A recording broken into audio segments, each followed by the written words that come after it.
علیکم ورحمۃ اللہ وبرکاتہ۔ لا الہ الا اللہ الملک الحق المبین محمد الرسول اللہ صادق الوعد الامین۔ ایک بار درود پاک کا نذرانہ پیش کریں۔ اللہم صلی علی سیدنا و مولانا محمد معدن الجود والکرم وآلہ واصحابہ الکرام وابنہ الکریم وبارک وسلم صلاۃ دائمۃ سرمدا ابدا۔ عزیزان گرامی وقار، آج کے حالات ہندوستان کے جس سے آپ سب باخبر ہیں کہ حضور پاک صلی اللہ تعالیٰ علیہ وسلم، اسلام، قرآن اور رب ذوالجلال کی شان میں گستاخی پہ گستاخی ہو رہی ہے، اور مزید یہ کہ یہ گورنمنٹ اور حکومت کی پشت پناہی میں ہو رہی ہے۔ اگر ایسا نہیں ہوتا تو یہ چند خبیث کھلے سانڈ کی طرح 1.5 مہینے سے نہیں چیخ رہے ہوتے۔ ابھی جس ملعون نرسنگھانند کی گستاخیاں اور مغلظات اور گالیاں سن کر کے ہمارے دل چھلنی ہو چکے تھے، اب پانی سر سے اوپر ہو چکا ہے مسلمان۔ حالات اس قدر نازک ہیں، مجھے یہ سمجھ میں نہیں آتا اب تک کہ حکومت ان کو اریسٹ کیوں نہیں کرتی۔ ان کی کیا مجبوری ہے ان کے ساتھ، یا ان کے خود کے یہ پالے ہوئے کتے ہیں؟ یہ مسلسل روزانہ ویڈیو اپلوڈ کرتے ہیں، کیا ان کو پولیس پوچھتی تک نہیں ہے کہ تم اس طرح سمپردائک ماحول کر رہے ہو، فتنہ پھیلا رہے ہو، ہندوستان میں امن و امان خراب کر رہے ہو؟ ان کو پوچھنے والا بھی کوئی نہیں ہے۔ آج کی بات میں بتا رہا ہوں، دل چھلنی ہو چکا تھا۔ مجھے معلوم ہے کہ ان کو اب پولیس اریسٹ بھی نہیں کرتی اور ہمارے احتجاجات اور ہمارے پروٹیسٹ سے بھی کچھ نہیں ہوتا، تو اس فقیر قادری نے اس کو مباہلے کا چیلنج دیا تھا کہ اگر تو اپنے بات میں سچا ہے تو آ جا، سامنے آ جا اور دیکھ لیا جائے، پوری دنیا بھی دیکھ لے گی کہ ایک مرتبہ ہم سامنے بیٹھ کر کے مباہلہ کر لیں۔ مباہلہ جانتے ہیں، ابھی جو سب کو پتہ ہو چکا ہے، ان کی زبان میں اگنی پریکشا۔ میرے اس چیلنج کو اس نے سویکار کیا تھا، ایکسیپٹ کیا تھا، لیکن یہ بھی میں بتا دوں کہ کیوں ایکسیپٹ کیا اس نے۔ وہ بل میں بیٹھا ہوا چوہا، اسے معلوم تھا کہ گورنمنٹ اس طرح کرنے کی اجازت دیتی نہیں، اس لیے وہ اپنے قوم میں ہیرو بننے کے لیے اس طرح کی چیلنج کو ایکسیپٹ تو کر لیا۔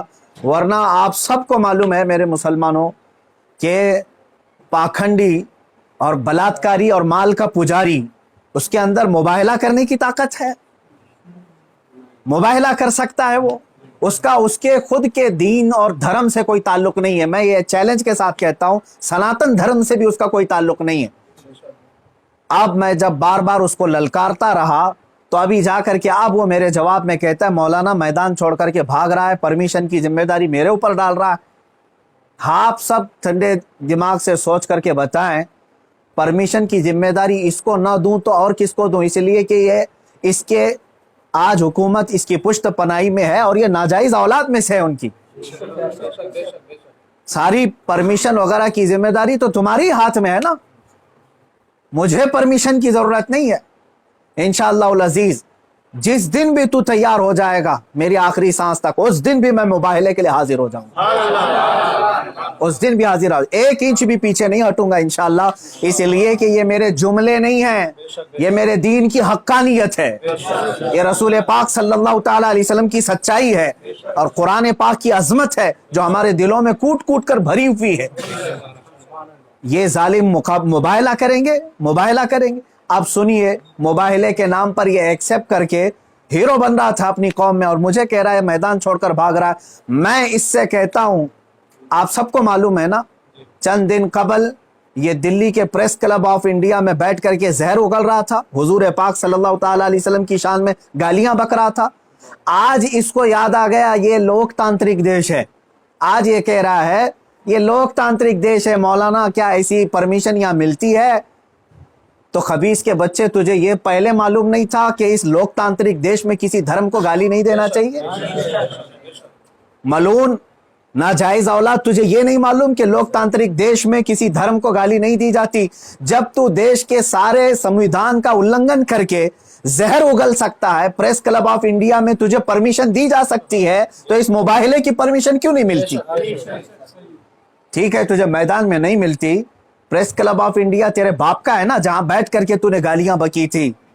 میں آج پھر سے کہتا ہوں، اے مسلمانوں، ذرا برابر بھی اپنے دل میں ہلکا پن محسوس نہیں کرنا. میں نے یہ اپنے گھر کی بات نہیں کہی تھی, 1400 سال سے اس دھرتی پر جمے ہوئے اسلام کی بات کہی ہے, اور اس سے بڑے اور اس سے سڑے بھی آئیں, اسلام کا کچھ نہیں بگاڑ سکتے. میرے آقا صلی اللہ تعالی علیہ وسلم کی ذات پر اگر تھوکتا ہے تو یہ سورج پر تھوکنے کے مانند ہے. اس کا منہ ابھی چند دن بعد دیکھنا اتنا کالا ہو جائے گا کہ اس کے خود چیلے اس سے نفرت کریں گے. ہاں, میرا عقیدہ میرے رسول پاک کے لیے یہ ہے, یا رسول اللہ تو گھٹائے سے کسی کے نہ گھٹا ہے نہ گھٹے. یا رسول اللہ, یا رسول اللہ تو گھٹائے سے کسی کے نہ گھٹا ہے نہ گھٹے گا. جب بڑھائے تجھے اللہ تعالیٰ تیرا, مٹ گئے مٹتے ہیں مٹ جائیں گے آدھا تیرے, نہ مٹا ہے نہ مٹے گا کبھی چرچا تیرا. میرے آقا صلی اللہ تعالیٰ علیہ وسلم کا چرچا کبھی نہیں مٹے گا. ہاں, اب سنو میرے عزیزو, اس خبیث ملعون نے چیلنج کو ایکسپٹ کر کے اپنی قوم میں ہیرو بننے کی کوشش کی تھی. میں پھر سے کہتا ہوں, زندگی گزر جائے گی, اس کا پیشاب نکل جائے گا, مباہلے کے لیے نہیں آ سکتا. مباہلہ بہت دور کی بات ہے, مباہلہ بہت دور کی بات ہے. میں گورنمنٹ سے بھی کہتا ہوں, پرشاسن سے بھی کہتا ہوں, یہ بار بار بھونک رہا ہے اور کہہ رہا ہے کہ مجھے اسلام کی سچائی بتانا ہے, مجھے قرآن کی سچائی بتانا ہے. اس کو ایک بار بتانے کا موقع دے دیا جائے, اس کو ایک بار موقع دے دو ہمارے سامنے کہ یہ اسلام کی سچائی بتا دے. اس خبیث کے چیلوں سے بھی میں کہتا ہوں, تم اپنے گرو کو منا کر کے لے آ جاؤ ہمارے سامنے. یہ بار بار کہہ رہا ہے نا کہ مجھے قرآن کی سچائی بتانا ہے, قرآن کی. میں کہتا ہوں مباہلہ بہت دور کی بات ہے, وہ صرف ہمارے سامنے بیٹھنے کی ہمت کر لے. جس دن وہ سامنے بیٹھے اور اسلام کی سچائی بتانے کی بات کرتا ہے, قسم رب ذوالجلال کی, قسم رب ذوالجلال کی, جتنی باتیں اس نے میرے نبی کی شان میں کہی ہیں, ایک بات وہ ثابت کر دے, اسی دن میں اپنی گردن دے کر کے آ جاؤں گا انشاءاللہ. میں وہیں پر اپنی گردن دے کر کے آ جاؤں گا. یہ سارے اس کے چیلوں سے بھی کہتا ہوں, تم جملے بازی کر رہے ہو. اور اس چیلنج کے بعد اب سوشل میڈیا میں برسات کے مینڈک کی طرح بہت سارے آ گئے, مولانا کا چیلنج ہم کو بھی ایکسپٹ ہے, ہم کو بھی ایکسپٹ ہے. تم کیا سمجھ رہے ہو, گڈی گڈے کا کھیل کھیلنے جا رہے ہیں ہم؟ یہ کوئی کھیل کھیلنے جا رہے ہیں؟ تاریخ پڑھ لینا, پتا چلے گا تمہیں مباہلہ کہتے کسے ہیں. عزیزان گرامی وقار, آج دل جل رہا ہے اس لیے میں عرض کر رہا ہوں, یہ مقابلے میں نہیں آئیں گے. پھر بھی میں کہتا ہوں, یہ 17 رمضان المبارک 30 اپریل آنے تک یہ جتنے چیلے بھوک رہے ہیں, اس میں ایک رامپال کا ایک سس ہے, کوئی شاگرد آیا ہے, وہ کہتا ہے محمد آخری نبی بھی نہیں ہے صلی اللہ علیہ وسلم. معاذ اللہ. اے مسلمانوں, اس نے ختم نبوت پر بھی ڈاکہ ڈالا. وہ کہتا ہے رامپال آخری نبی تھے, میں ثابت کرتا ہوں اور چنوتی کو اسویکار کرتا ہوں. یہ سارے پاکھنڈی ایک ساتھ آ جائیں, ایک ساتھ آ جائیں. اور گورنمنٹ سے پھر میں کہتا ہوں, اب یہ بات بہت بڑھ چکی ہے, میڈیا والے بھی مذاق نہ سمجھیں, ان کو ثابت کرنے کا موقع دیں, اور ہم آنے کے لیے تیار ہیں. میں ایک نہیں, ہندوستان کی 11 بڑی خانقاہیں میرے ساتھ کھڑی ہیں, اور تقریباً 100 علماء اہل سنت اور مفتیان اعظام ابھی اسی وقت دلی آنے کے لیے تیار. میرے عزیزو, یہ کوئی کھیل کی بات نہیں کر رہا ہوں. الحمدللہ 100 تو میں اپنے لسٹ میں رکھا ہوں, ہزاروں کی تعداد میں یہاں پر اپنی جان لٹانے کے لیے تیار. اے مسلمانوں, اب پانی سر سے اوپر ہو چکا ہے. اب یہ 30 اپریل اور 17 رمضان المبارک کی تاریخ میں نے اعلان تو کیا, اور یہ بار بار اس کو ہلکے میں لے کر مذاق اڑاتے. آج بھی یہ کہتا ہے قرآن کو گنڈوں کی کتاب, قرآن کہتا ہے وائرس ہے, قرآن کو کہتا ہے گندی کتاب. کہاں مر گیا تمہارا ضمیر, کہاں مر گیا؟ مسلمانوں, میں اب آپ سے کہتا ہوں, اس تاریخ کو میرے 3 ہی اعلان ہوں گے. مجھے پہنچنے دیا جائے, مجھے پہنچنے دیا جائے. اس سے پہلے اگر گورنمنٹ یا ان کے کوئی بھی دباؤ میں آ کر کے اریسٹ کرتے ہیں, اسی دن سمجھ جانا ہے مسلمانوں, اسلام کی فتح ہو چکی ہے. سمجھ جانا, میں اگر اندر ہوتا ہوں تو لاکھوں مسلمانوں کے اندر کا ایمان باہر آ جائے گا انشاءاللہ العزیز. یہ ایک بات یاد رکھ لینا. دوسری بات, اگر اس تاریخ سے پہلے حکومت اسے اریسٹ نہیں کرتی, جو روزانہ آج تک کھلے عام اس طرح کی گستاخیاں کر رہا ہے, حد ہو گئی, حد ہو گئی. یہاں پر ہوم منسٹر پر کوئی ٹپنی کرے تو جیل میں چلا جائے, اور یہ مسلسل 1.5 مہینے سے مغلظات بک رہا ہے, پخانہ اگل رہا ہے, اور کوئی کچھ نہیں کرتا, اس کو پوچھتا تک نہیں اس کو. اور اگر اس تاریخ تک یا تو اسے اریسٹ کرے, یا تو پھر اس تاریخ کو پورے ہندوستان بھر کے مسلمان